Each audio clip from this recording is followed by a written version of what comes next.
Donc bonjour Catherine, merci beaucoup d'avoir accepté mon invitation sur Health Tech in Progress.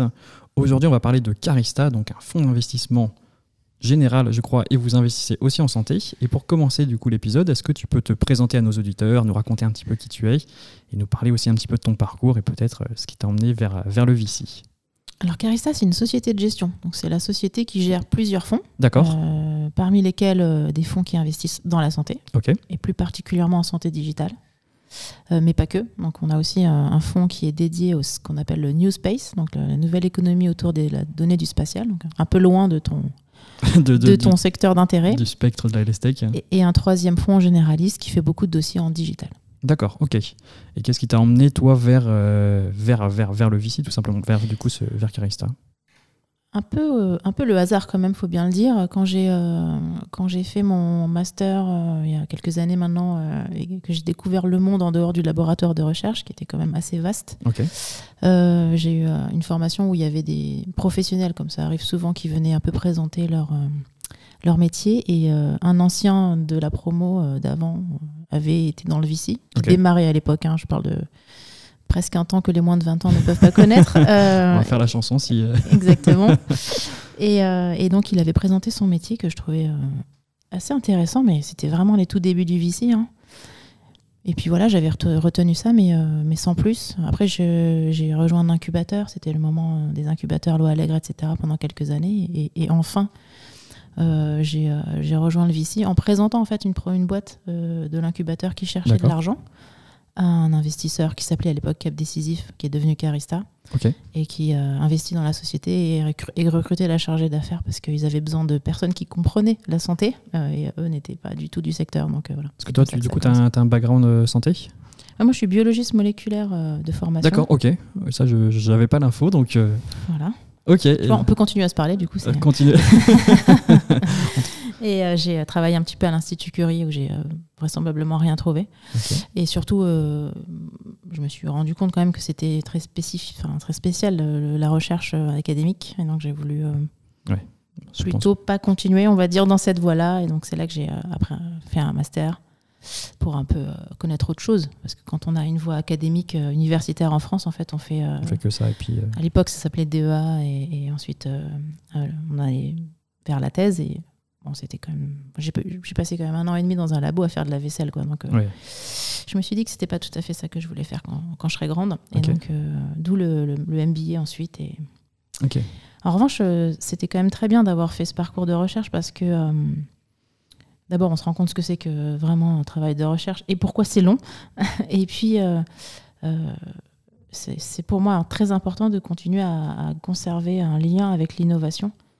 Le seul truc, c'est que je souhaite que ce soit un peu plus près du marché que quand on est dans un labo. Je comprends. Du coup, c'est vrai qu'il y en a beaucoup qui ont eu cette épiphanie, si on peut dire. C'est que si on veut avoir un impact sur la santé, c'est pas forcément par la recherche qu'on va être le plus rapide dans ce domaine-là, parce que forcément, il faut 10-15 ans. Donc, des fois, en prenant des chemins un petit peu détournés, l'entrepreneuriat, le VC, l'accompagnement, on a plus d'impact plus rapidement. Tout à fait. Enfin, il faut quand même qu'il y ait des gens qui fassent de la recherche pour avoir des choses nouvelles à apporter sur le marché, mais sinon, en effet. Ok. Et quelle vision tu avais du VC avant de rentrer dans cet univers-là? Est-ce que tu avais peut-être des a priori sur cet univers-là? Du coup, quand est-ce que tu as commencé d'ailleurs? C'était aux alentours des années 2000?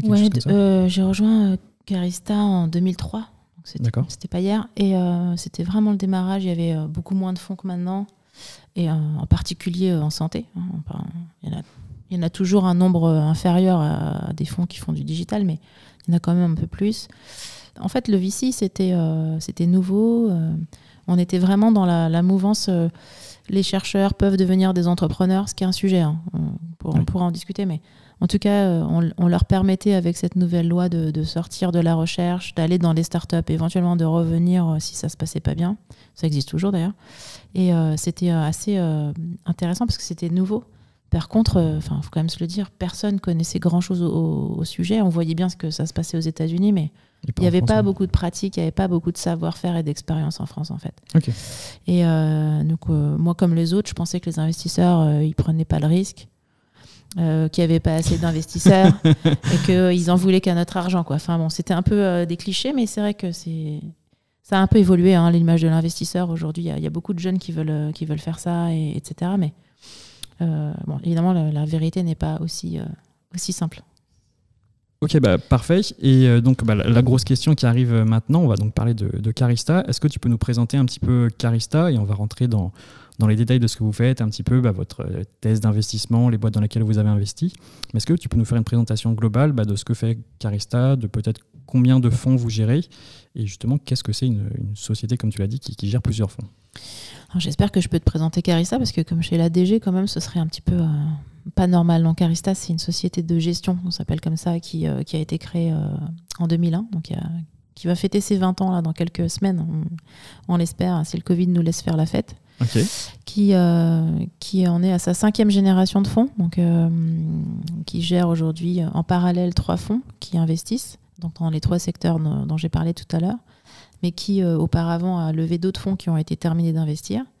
Donc, faut comprendre, une société de gestion, c'est une société qui gagne sa vie en prenant des fees sur les fonds qu'elle gère, okay, pour payer les loyers et les salaires, et qui, à chaque fois qu'un fonds est terminé, doit en lever un suivant pour pouvoir continuer d'investir. Donc on est voué à tous les 3-4 ans relever des nouveaux véhicules d'investissement. D'accord. Donc historiquement, c'était des fonds plutôt généralistes, très très high-tech et innovation, mais généralistes. Et on a décidé là il y a 4 ans de thématiser les fonds qu'on allait lever. Donc le thème du premier fonds, c'est santé digitale. Ok. Et le fonds maintenant de Space, qui est aussi un fonds thématisé européen, donc qu'on vient de closer. Donc, pourquoi est-ce qu'on a décidé de thématiser? En fait, parce que d'abord, c'est un peu le sens du marché du VC aujourd'hui, hein. Les fonds sont quand même assez massivement par thématique. Et ça permet aussi d'aller s'adresser à des investisseurs pour mettre dans nos fonds, parce qu'évidemment, l'argent vient de... Ils comprennent plus facilement aussi ce que vous faites quand c'est verticalisé. C'est-à-dire que quand c'est un fonds généraliste, les industriels se sentent pas concernés par une partie du fonds et donc ont du mal à venir investir. Quand on fait un fonds santé, on va plus facilement voir des Philips et des Sanofi qui comprennent la santé, alors que si on fait de tout, ils se disent mais c'est très bien, mais vous allez faire qu'un tiers ou 40% de santé, ça ne nous convient pas, quoi. Ok. Voilà. Et puis sur la santé digitale, pourquoi la santé digitale? Peut-être parce que on avait investi en 2006 dans une société qui s'appelle Volontis, qui était un peu la pionnière dans le secteur. À l'époque, on ne parlait pas de santé digitale, et qui a développé un algorithme, donc un software medical device, qui permet de mesurer, de calculer la dose d'insuline correcte à s'injecter. Je crois que j'ai dû en entendre parler, forcément. Sûrement. Donc, calculer la dose d'insuline à s'injecter en fonction de ce qu'on a mangé, etc. Donc, l'algorithme était prescripteur d'insuline, finalement. Donc, c'était un vrai medical device de classe 2. Et on a appris beaucoup de choses avec cette société qui démarrait sur le secteur et qui a dû plusieurs fois changer de modèle économique et de positionnement, qui est aujourd'hui franco-américaine et qui a été rachetée par Aptar en fin 2021. Donc, on s'est dit qu'il y avait quand même une tendance lourde à la digitalisation de la santé. On a décidé de se lancer dans ce fonds-là. Donc, c'est grâce à cette première boîte que vous avez décidé de lancer le premier fonds sur la santé.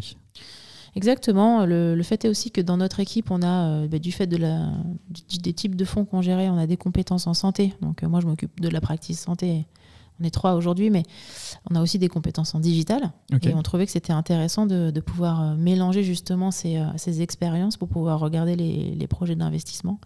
Et c'est vraiment les 2 cultures qui sont importantes dans ces dossiers-là, parce que évidemment, il faut comprendre la santé, ses enjeux, les modèles économiques, les temps longs aussi de développement et de commercialisation. Mais d'un point de vue technologique pur, nos collègues du digital nous aident bien à comprendre ce qui est bien, ce qui n'est pas bien, les briques qui peuvent être de rupture ou celles qui sont déjà finalement existantes sur le marché.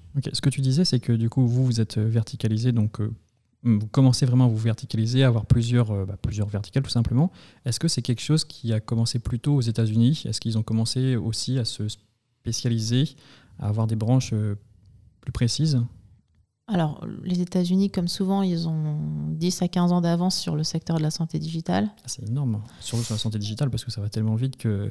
je pensais qu'il y avait... on parle souvent sur le podcast d'un décalage de 3, 5 ans, 7 ans. Mais 15 ans, c'est énorme. Disons, allez, disons 10 ans, mais je suis optimiste. Okay. Donc on voit bien que... alors, il y a plusieurs raisons à ça. Bon, au-delà du fait qu'ils ont souvent l'habitude d'anticiper, ils ont aussi un écosystème de santé qui est plus propice à développer des solutions qui permettent peut-être d'être plus efficace dans la recherche d'un praticien, des choses comme ça, et surtout où on trouve des modèles économiques plus évidents, alors qu'en Europe, notamment en France, comme une partie des payeurs sont publics, c'est un petit peu moins évident. Oui, complètement. Et puis aussi parce que l'industrie du digital est hyper développée là-bas, donc forcément, ça aide. En tout cas, clairement, ça a démarré aux États-Unis, et les États-Unis restent un marché très, très important on va dire même l'Amérique du Nord, pour ce secteur-là. Nous, on a des sociétés qui se projettent assez vite maintenant sur le marché américain. Je pense que pour autant, c'est aussi aujourd'hui complètement l'actualité de l'Europe sur la digitalisation de la santé. Et je pense que pour le coup, le Covid a démontré à tout le monde qu'on pouvait quand même faire des choses à distance. Mais une grosse question que je me posais, c'est est-ce qu'un jour on pourra rattraper les États-Unis ? Parce que c'est vrai que dans tous les épisodes que je peux faire, on parle toujours justement du retard sur les États-Unis. Ou peut-être si on met les États-Unis de côté ou la Chine qui va vitesse grand V, est-ce qu'on peut rattraper l'Allemagne, le Royaume-Uni sur lesquels on a déjà un petit peu de retard ? C'est marrant, c'est exactement la question des ministres là, avec qui j'étais lundi soir. Comment on fait pour rattraper les États-Unis ? En fait, on fait pas. La France toute seule, c'est quand même sûrement assez compliqué d'imaginer qu'on va rattraper les États-Unis. Okay. Essayons déjà de trouver notre chemin vers quelque chose qui fonctionne et qui rend notre système de santé plus efficient. Et, by the way, qui aussi permet aux patients d'être mieux soignés à des coûts, on va dire, raisonnables.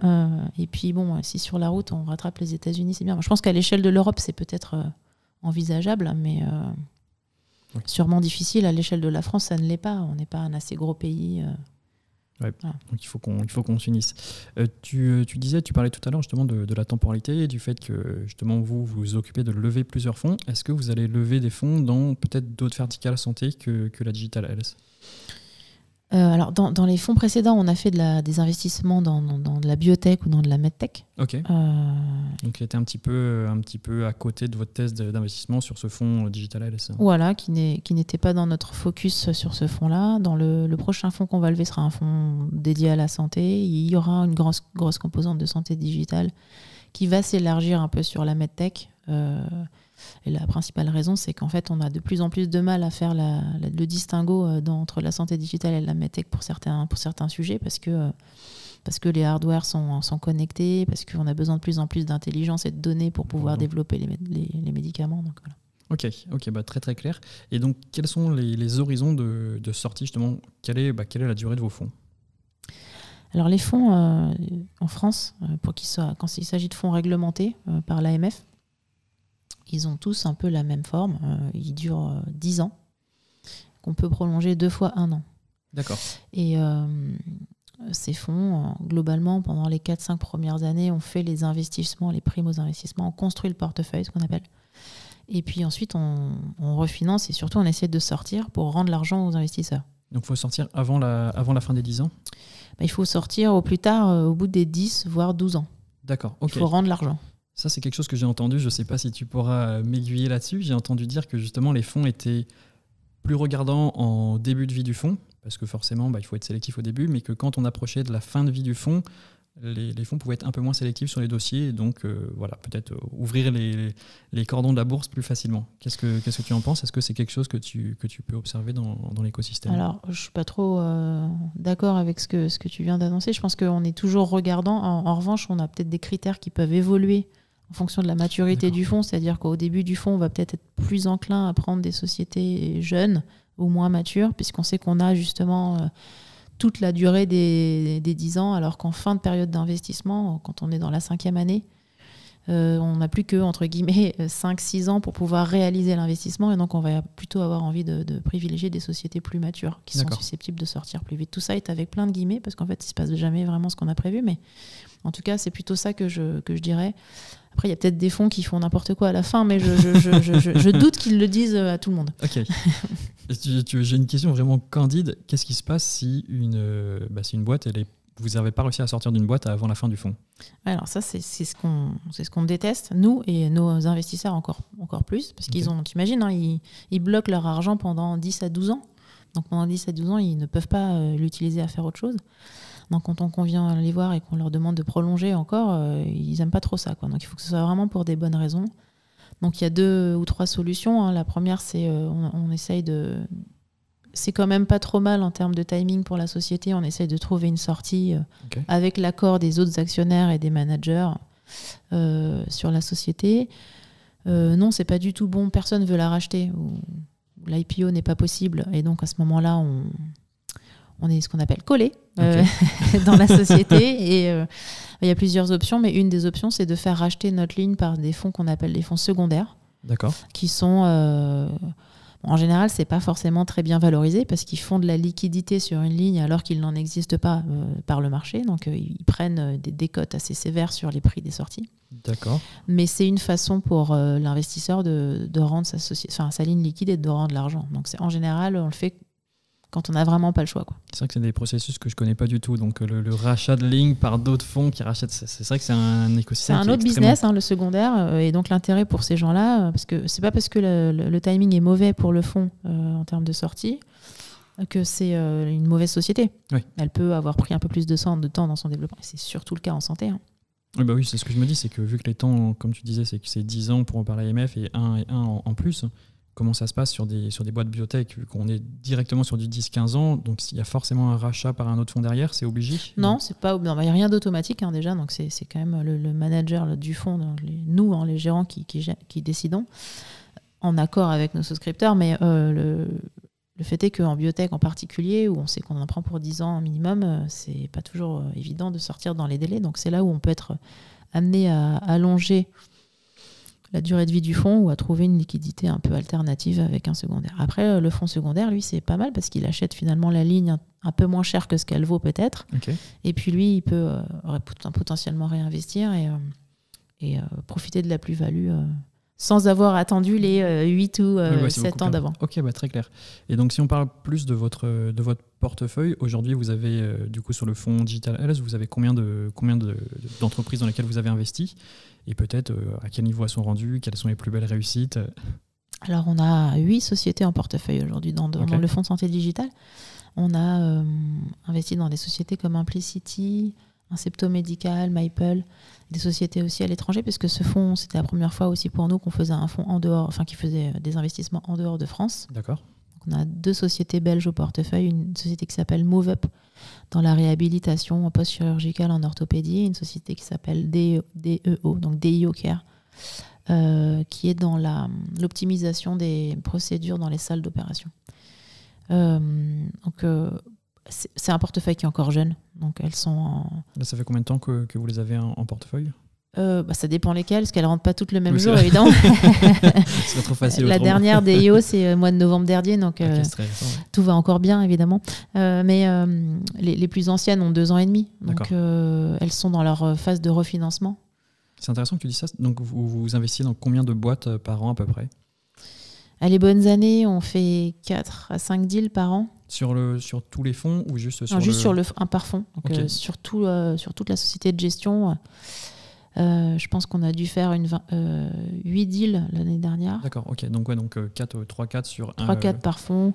Ça peut être 5. Bon, voilà, c'est difficile de faire beaucoup plus. Et on en a dû recevoir 2200 dossiers. 2200?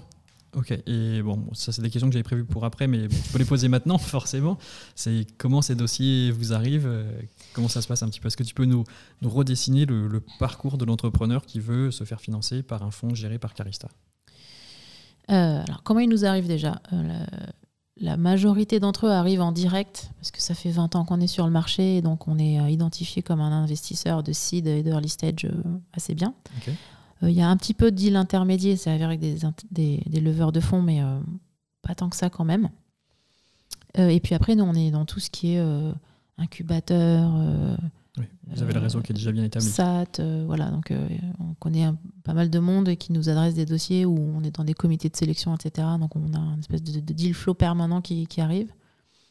Et aussi par les entrepreneurs eux-mêmes qui nous recommandent, soit qu'on les a déjà financés, soit qu'ils parlent entre eux, ils ils nous recommandent des dossiers, etc. Ce qui est sûr, c'est que quand on cherche de l'argent auprès d'un investisseur, c'est toujours mieux d'être recommandé. Ok.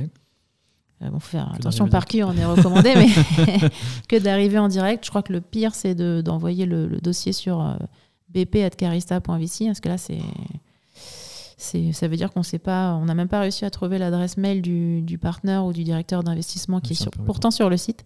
Donc ça, c'est pas terrible. Mais bon, c'est quand même un moyen de nous contacter. Et c'est vrai que la recommandation, le fait de venir par quelqu'un qu'on connaît, c'est encore mieux, c'est quelqu'un en qui on a confiance, ça aide. Et on peut pas se voiler la face. Après, il faut avoir les bonnes recommandations. Donc c'est un autre podcast peut-être. Non, c'est vrai qu'il y a plein de formats à faire. Mais comment vous faites pour trier 2200 dossiers? On fait au hasard, en fait, non. On va couper ça au montage. Comme les copies de philo au bac, vous les jetez dans l'escalier, celles qui arrivent au pile, en haut de la pile. C'est ça, par ordre alphabétique. Ok.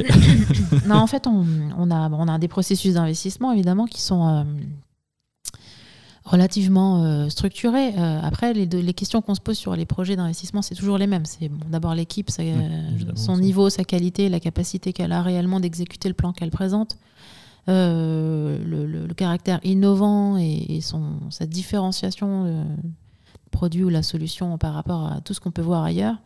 Donc l'intensité concurrentielle, etc. La taille et le potentiel du marché, ça c'est quelque chose qui nous pose souvent des questions parce que évidemment les gens nous expliquent que ça va être extraordinaire, mais il faut quand même essayer de s'en persuader d'une certaine manière. Et en santé, on sait que c'est plein de petits marchés en fait, la santé, des marchés de spécialité qui peuvent être même de niche avec très forte valeur ou de masse avec des sujets de pricing qui peuvent être gênants, donc il faut vraiment qu'on creuse ça.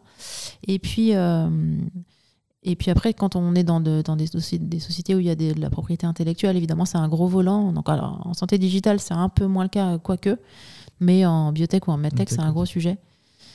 Et après, c'est essayer d'évaluer la pertinence du plan par rapport au montant levé. Vous arrivez à le faire quand même assez rapidement, parce que j'ai eu l'occasion là, de me lancer dans la formation Business Angel de Angel Santé, et déjà on a commencé à faire des premières évaluations. Ça prend du temps déjà, donc je me dis 2200 dossiers, vous êtes combien chez Carista spécifiquement? 2200 d'ailleurs, c'est pour la société ou juste pour le fonds santé? Pour toute la société. Ok, pour toute la société. C'est une bonne question. Alors on arrive à le faire rapidement. En fait, plus on répond vite, moins c'est une bonne nouvelle en fait. Ok. Dire non rapidement, on sait faire. Par contre, c'est des fois dommage, c'est-à-dire qu'on se dit non, mais il faut qu'on creuse un peu, ça mérite de rentrer. Et là, plus on creuse et plus on a de questions, normalement il y a une phase comme ça. Donc c'est pas un process rapide, c'est pas vrai, parce que on est dans des sociétés jeunes où on n'est pas en train de regarder 10 ans de bilan comptable, d'aller ausculter des usines et auditer des foules de salariés. On est dans des sociétés très jeunes sur des produits très innovants et des marchés émergents, donc en fait tout est hypothétique. Donc la seule chose qu'on a réussi le seul moyen qu'on a trouvé pour se convaincre, c'est de passer du temps avec les dirigeants pour apprendre à les connaître et finalement adhérer ou pas à la thèse d'investissement qu'ils nous proposent, quoi. Et ça, c'est un process long, quoi qu'on en donc dise. Quand ils viennent chez vous contacter, donc il y a un premier contact un peu informel, après il y a quoi? Il y a un pitch, une présentation, après il y a quoi? On creuse un petit peu la due deal, comment ça se... Oui, c'est ça. Il y a les premières réunions où on essaie de comprendre de quoi on nous parle. Et puis ensuite, dans le process, on a deux étapes un peu clés. C'est quand on décide de présenter le projet à l'ensemble de l'équipe. Donc tous les projets, disons, d'intérêt passent devant ce qu'on appelle le partner meeting. Okay. Et ensuite, on a un comité d'investissement où on parle devant nos LPs cette fois du projet. Voilà, donc si tu veux me poser la question, je suis sûre sur la durée. Je pense que quand on est ultra rapide, ce qui est très rare, on doit mettre 4 mois. Ah oui, ok. Et quand on est moins rapide, ça peut durer beaucoup plus. Et surtout en seed, où on voit des fois les gens, on les revoit au bout de 6 mois, on voit l'évolution, on voit comment ils ont avancé ou pas, comment ils ont pris aussi en compte les remarques que nous ou d'autres fonds ont pu leur faire. Et oui, donc ça fait partie des due deals, en fait. Ok, vous ne fermez pas la porte. Si vous dites non, ils peuvent revenir derrière et vous représenter.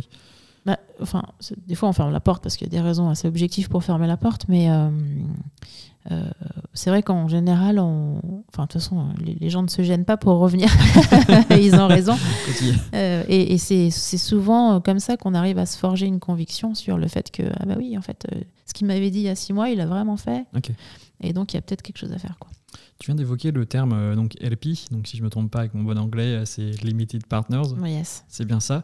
Et comment vous les choisissez ? Ou plutôt, oui, qui vient financer vos fonds ? Est-ce que c'est des personnes, des personnes uniques, des personnes avec un très gros portefeuille, ou est-ce que c'est des entreprises ? Quand je serai dans la position où je peux choisir mes LP, je serai ravie. D'accord. Pour le moment, c'est plutôt eux qui nous choisissent. C'est plutôt dans ce sens-là.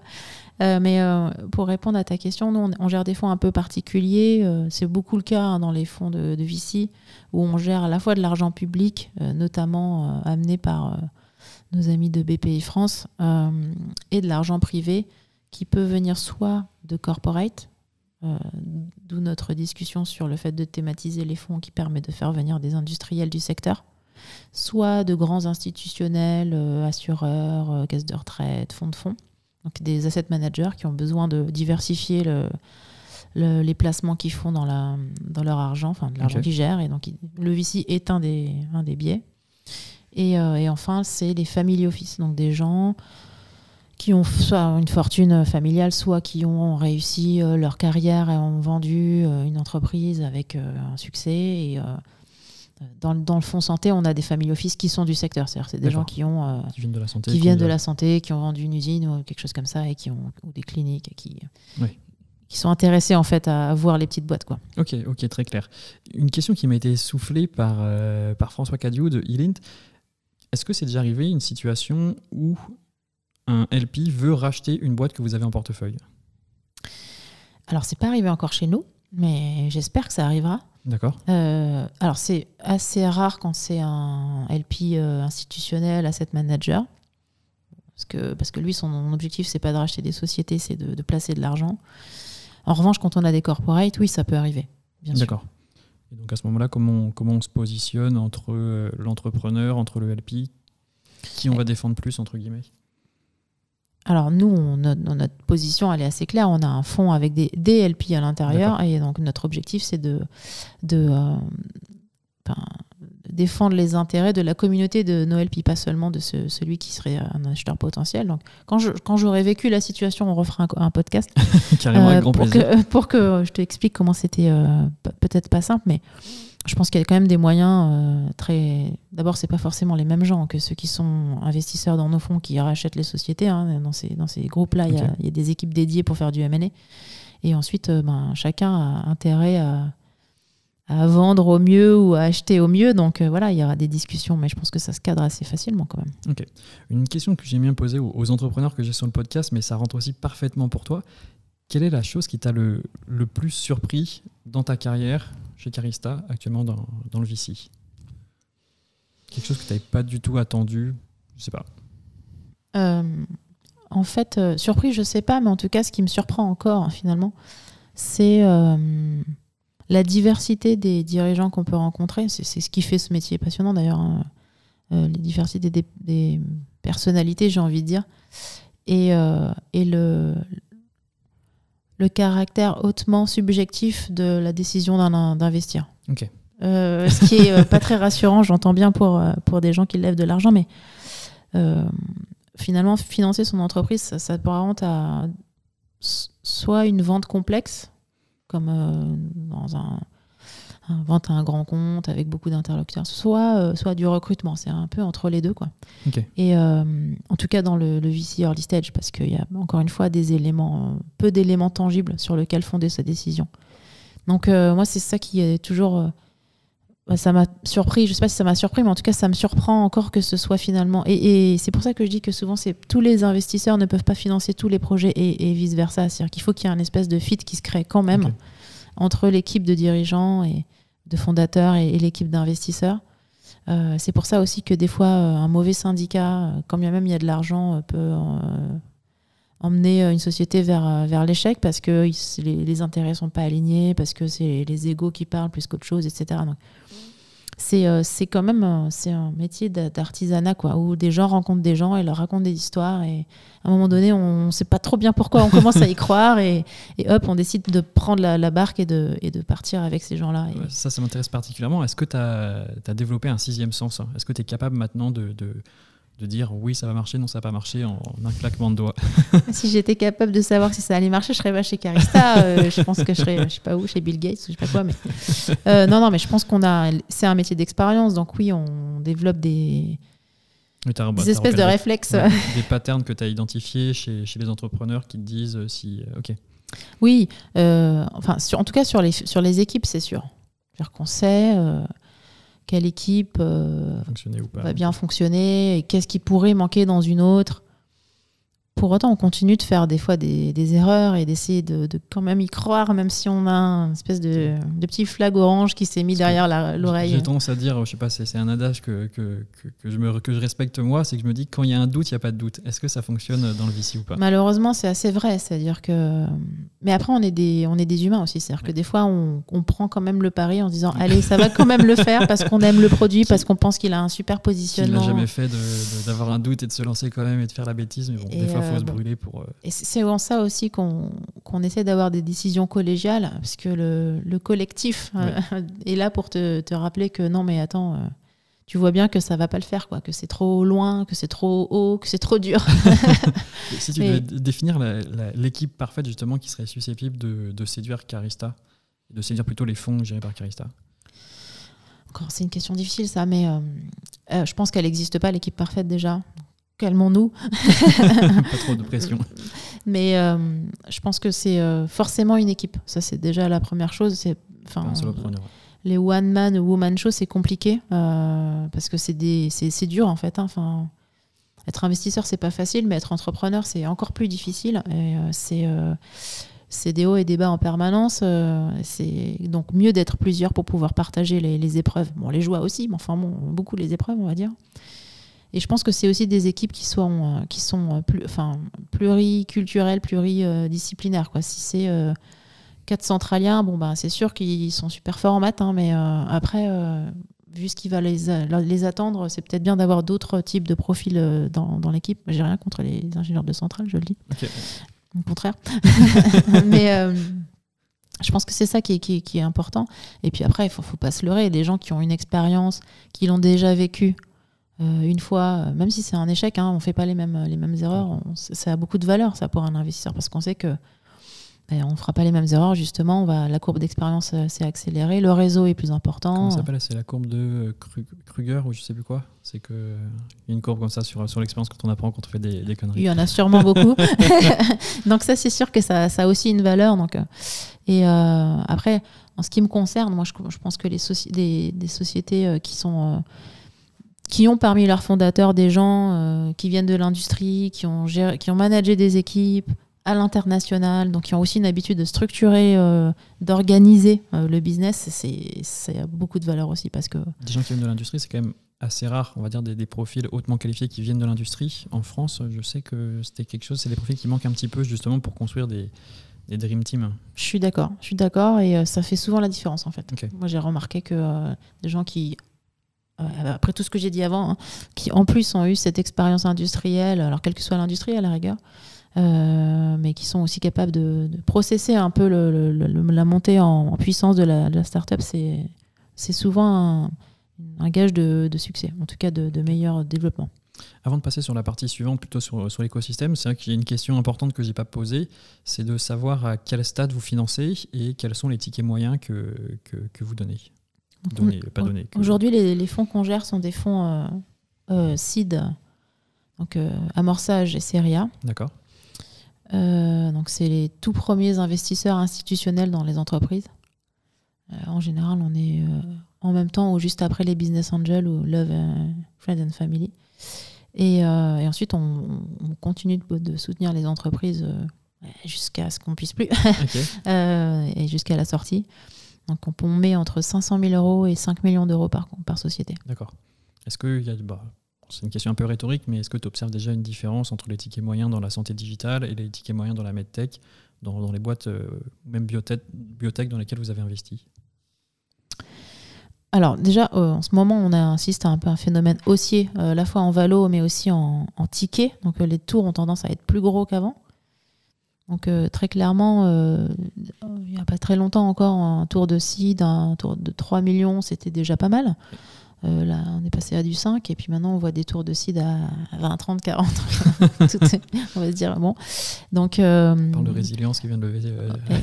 Par exemple, qui avait fait son seed à 5 millions et qui a fait sa série à 40. Non, mais et c'est pas que eux, c'est un peu global, hein, parce qu'il y a beaucoup d'argent sur le marché, parce qu'il y a un engouement pour les startups. Bon, c'est très bien, hein, je trouve que c'est bien pour notre industrie.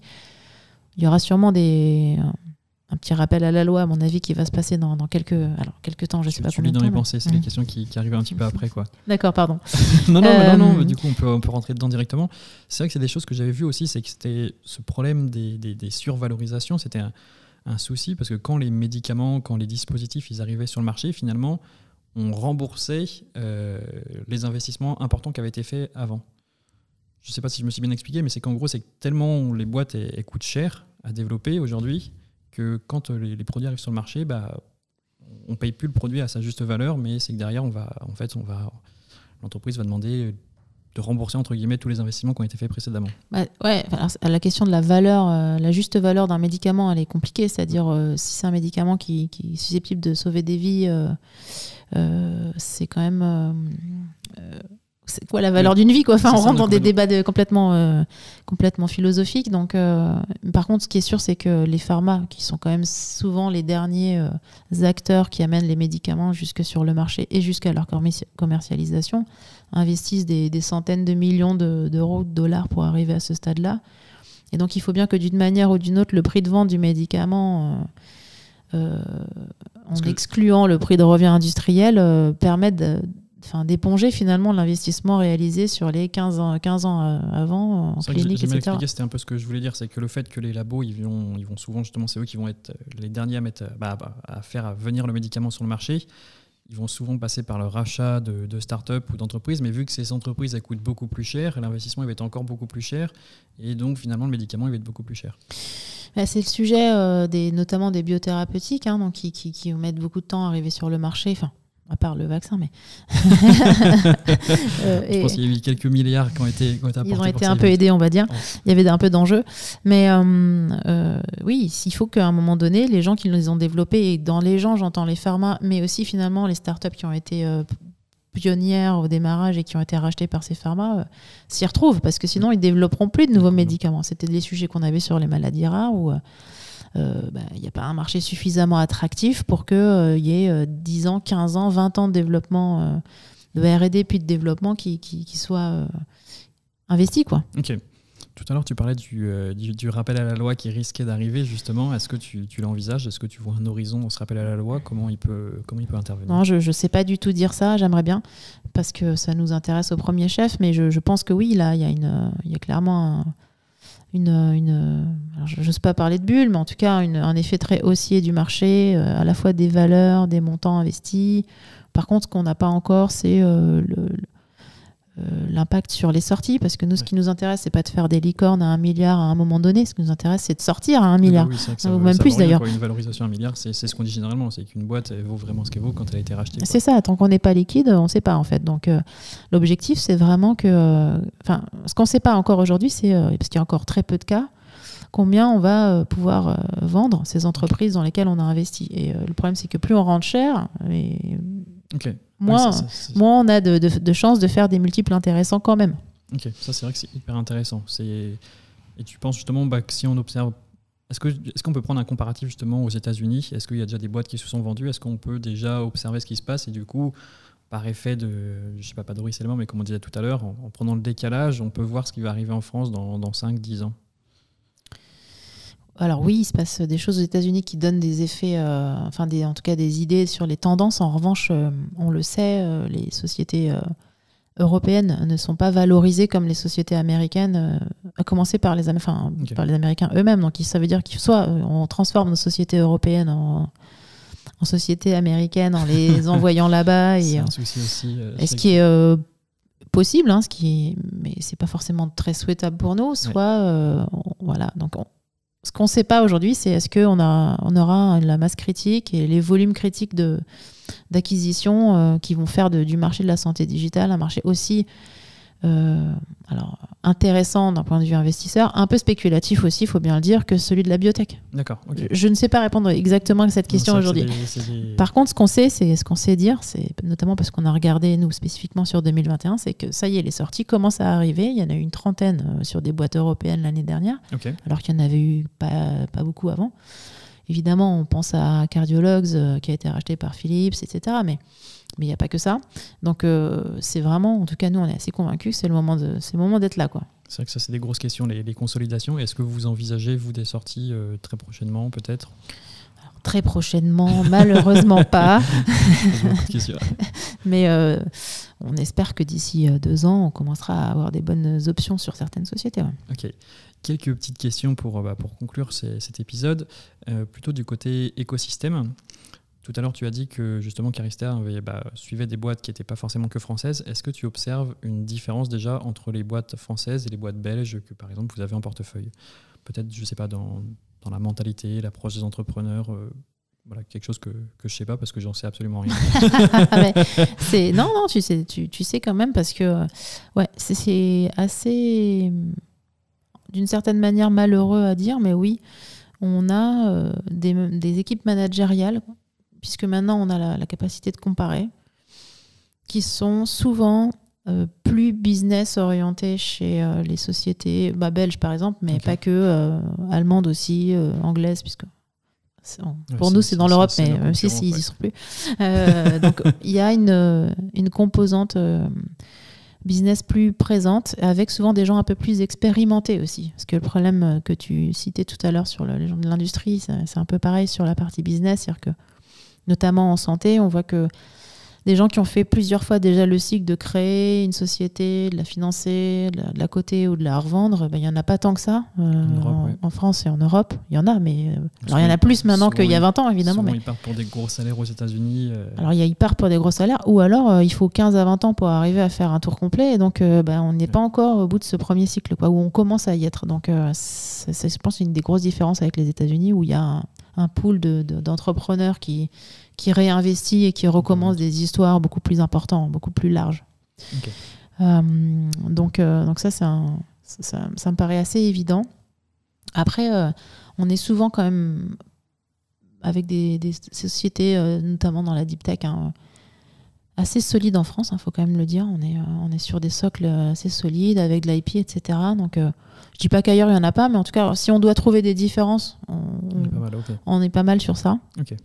Et on a un atout aussi, je pense qu'il faut le dire, c'est qu'on a une recherche clinique de qualité, avec souvent quand même beaucoup de données, notamment parce que notre système de santé permet de faire des choses, comme c'est pas les gens qui payent, de faire des analyses, de l'imagerie, des choses comme ça. Et donc, on est capable, en tout cas, on est probablement assis sur beaucoup de données intéressantes, pas forcément encore bien structurées, et donc pas forcément très facile à exploiter, mais avec une qualité qui est assez bonne par rapport à d'autres choses qu'on peut voir ailleurs. Ok, c'est toujours intéressant de mettre un petit peu de positif, parce que c'est vrai qu'on on tacle souvent la France, mais c'est vrai qu'on est quand même envié aussi dans beaucoup de pays, notamment pour l'investissement public, notamment sont en très très très early.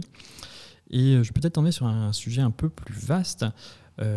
On parle beaucoup des États-Unis, mais on parle un peu moins des Chinois qui arrivent assez conséquemment par chez nous. Qu'est-ce que tu en penses ? Est-ce que c'est un risque stratégique de se faire financer peut-être par des Chinois, je ne sais pas, par des fonds chinois ? Voilà, c'est des questions parce que j'en ai discuté la semaine dernière avec Lucien Blondel de Quantum Surgical. Donc, ils ont fini leur deuxième levée à 40 millions avec un fonds plutôt de Hong Kong, donc ce n'est pas totalement chinois, mais il y avait un petit peu cette thématique qui était abordée en filigrane. On ne peut pas nier le fait qu'il y a beaucoup d'argent en Asie, en particulier en Chine, mais pas que. En Corée aussi, ils sont assez actifs, puis au Japon, évidemment. Alors bien, pas bien, j'en sais rien. Moi, je ne sais pas te dire. En tout cas, nous, on a un LPIS chinois, par exemple, un pharma chinois qui a mis dans notre fonds. Un truc qui est compliqué avec les acteurs chinois, c'est la propriété intellectuelle. Donc, comme ils ne la respectent pas trop, c'est vrai qu'on est un peu stressé là-dessus. Donc, notamment dans le medical device où, à la fin, on est susceptible de faire racheter la société si son produit est bien protégé, c'est vrai que c'est un peu compliqué. Donc, en général, on a du mal à se déployer tôt en Chine à cause de ça. Et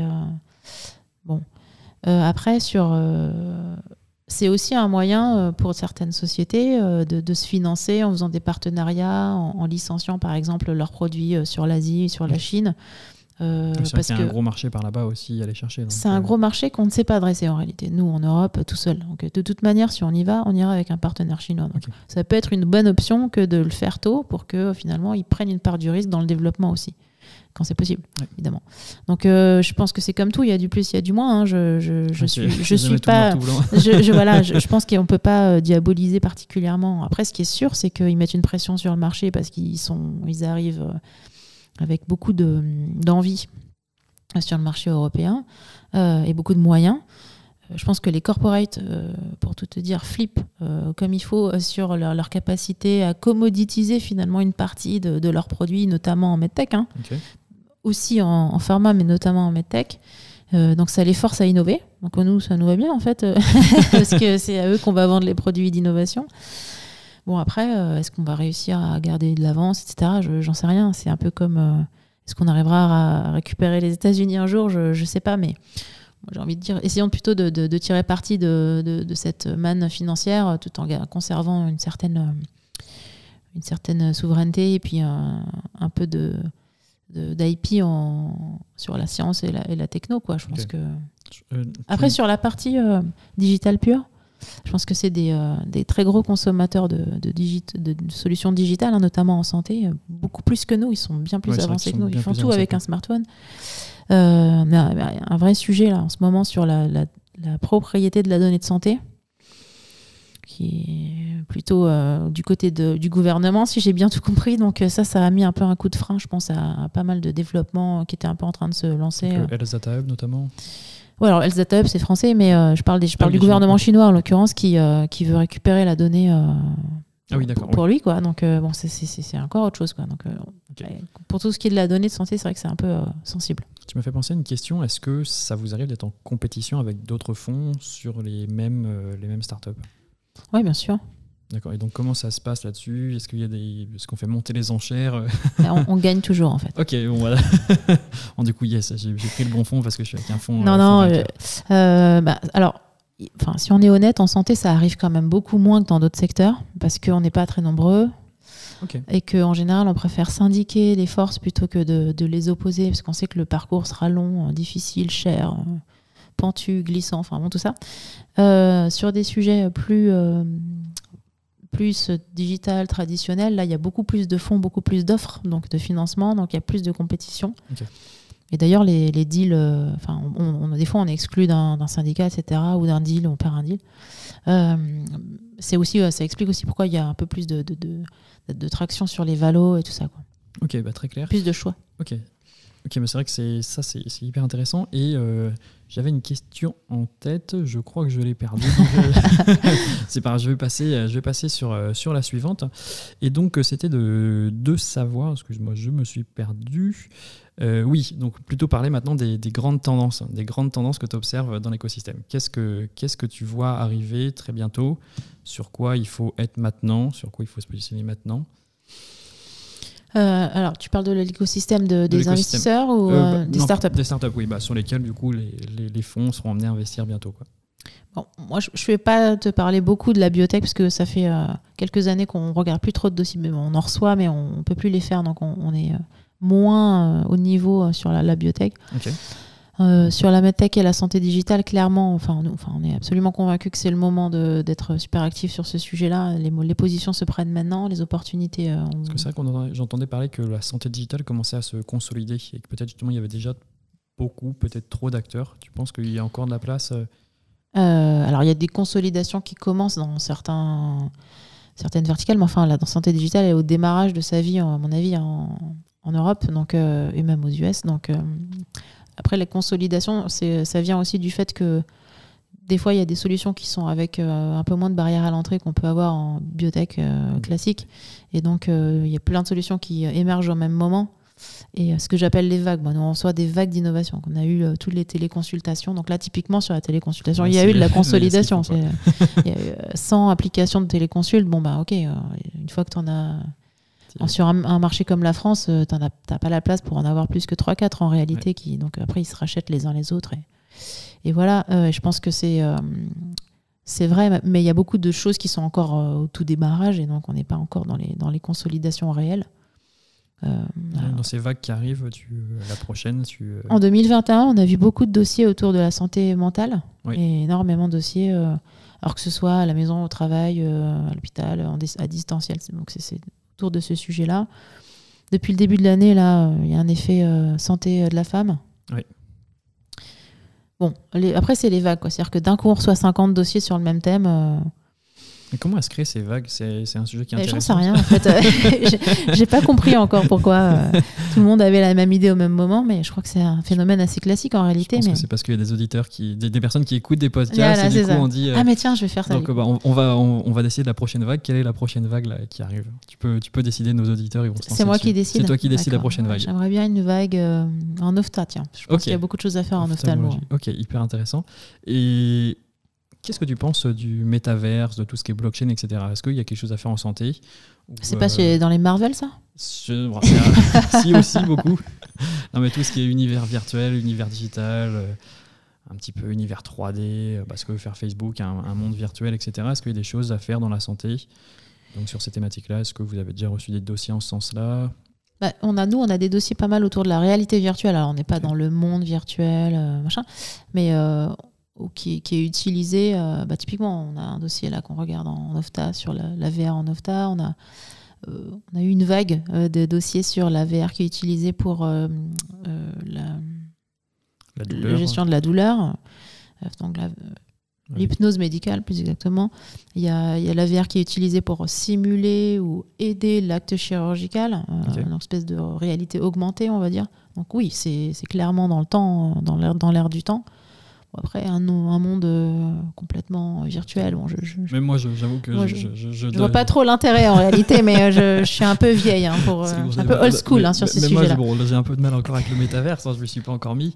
Mais peut-être sur la blockchain, est-ce qu'il y a des choses qui sont arrivées, peut-être pour sécuriser la donnée patient ? Je sais qu'il y a il y a des choses qui arrivent, mais c'est pas si rapide que ça. Je trouve c'est quand même très compliqué ces histoires de données patients et notamment de la sécurisation de la donnée. Alors, on a des sujets nous beaucoup aussi en dehors du fonds santé, autour de la cybersécurité. Je t'en parlerai pas beaucoup, parce que je comprends à peu près rien au truc, mais ça a l'air d'être quand même un vrai gros nouveau champ d'investigation et donc d'investissement pour les fonds, et nous, on en fait partie. C'est vrai que c'est intéressant. Je trouve ça même hyper intelligent d'avoir comme ça plusieurs fonds, parce que du coup tu peux aller chercher la compétence dans les autres fonds et puis les mettre en relation, quoi.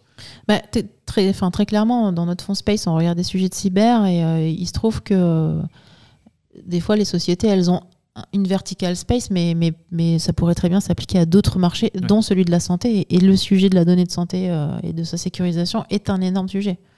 Après, pour te dire blockchain, pas blockchain, j'en sais rien en fait. Mais en tout cas, c'est beaucoup de technologies qui sont autour de ça. Et comme les données de santé sont des données sensibles, forcément, il y aura des choses qui vont arriver. Forcément, il y a des choses qui vont arriver. Par contre, c'est quand même compliqué en termes de qui décide quoi, pour quel type de données, et où ça... où s'arrête la frontière finalement de la souveraineté de la donnée. C'est assez compliqué quand même ces sujets-là. C'est pour ça que je posais cette question-là parce qu'il y a une vraie frénésie actuellement, les NFT, des choses comme ça. Bon, c'est tout le monde. C'est pour ça que je voulais savoir s'il y avait des choses qui arrivaient dans la santé sur ces thématiques-là. Et pour finir, des questions du coup un petit peu plus, peut-être un petit peu plus légères. Quelle est la plus grande surprise que tu as eue sur l'année 2021 ? Donc tout à l'heure, je t'ai posé la question de la plus grande surprise que tu avais eue dans ton expérience de VC, mais est-ce qu'il y a quelque chose qui t'a surpris en 2021, donc soit du coup avec Carista, mais peut-être aussi d'autres choses qui t'ont surpris? Je sais pas, la levée de fonds résilience m'a pas mal surprise. C'est vrai que c'est fort. Bon, je pense que c'est parce qu'ils ont des grands entrepreneurs, on va dire, aguerris. Oui, tout à fait. Je pense que c'est le gros de leur savoir-faire, c'est de l'avoir déjà fait. Ouais. Complètement. Ça leur permet d'aller beaucoup plus vite, et puis même racheter une boîte avec racheter Better Eyes, Elstech, ça c'est quand même très très fort pour arriver aussitôt. Et donc pour terminer, est-ce que tu as un conseil pour les entrepreneurs, ceux qui veulent se lancer dans l'entrepreneuriat, qui nous écoutent et qui voudraient aller lever des fonds et peut-être même qui voudraient entreprendre? C'est un peu classique comme question. Je pense que la première chose, c'est faut prendre les bons associés, quoi. Je pense qu'il ne faut pas partir tout seul. Et il y a beaucoup de projets qui ne vont pas au bout parce que l'association finalement de départ ne fonctionne pas. Il faut des gens complémentaires, mais avec qui on s'entend. On partage une vision et des valeurs. Je pense que c'est absolument clé, quoi. Vous avez votre mot à dire ou pas des fois sur l'équipe RH? Est-ce qu'une fois que vous êtes rentré au capital d'une entreprise, vous êtes susceptible de l'aider, de l'accompagner sur ces thématiques RH?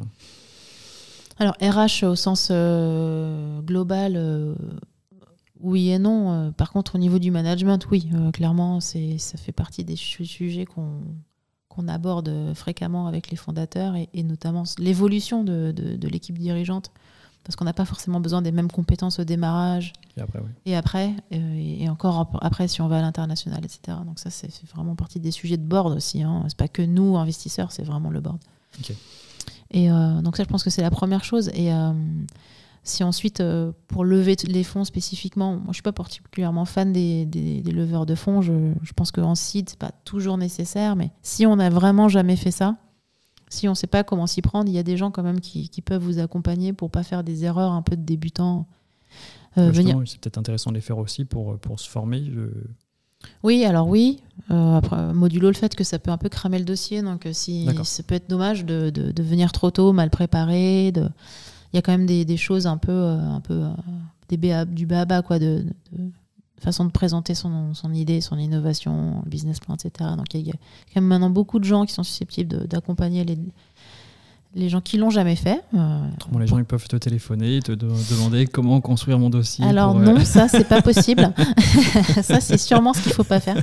Non, mais il y a quand même il y a tous les incubateurs qui sont là depuis 20 ans. Maintenant il y a les startup studios, les clusters, etc. Il y a beaucoup de gens quand même de plus en plus compétents et susceptibles d'accompagner les jeunes entrepreneurs au sens que c'est la première fois. Okay. Donc je pense que c'est vraiment important d'essayer de venir accompagner pour pas faire des erreurs bêtes, quoi. C'est dommage. Ok.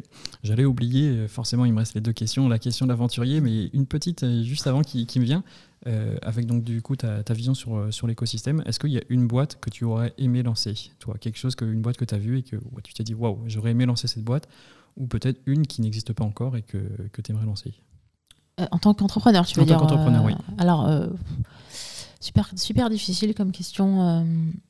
J'ai pas une boîte comme ça où je me suis dit j'aimerais trop être une des fondatrices de cette société, parce que moi je sais ce que c'est créer une start-up. Je vois tous nos dirigeants, je trouve que c'est ultra dur, donc je suis pas trop attirée par le fait de devenir moi-même CEO. Pour le moment, hein, ça peut changer, mais je dis pas qu'être investisseur et de gérer une société de gestion, c'est facile. Il y a plein de sujets. Et il y a aussi un côté entrepreneurial.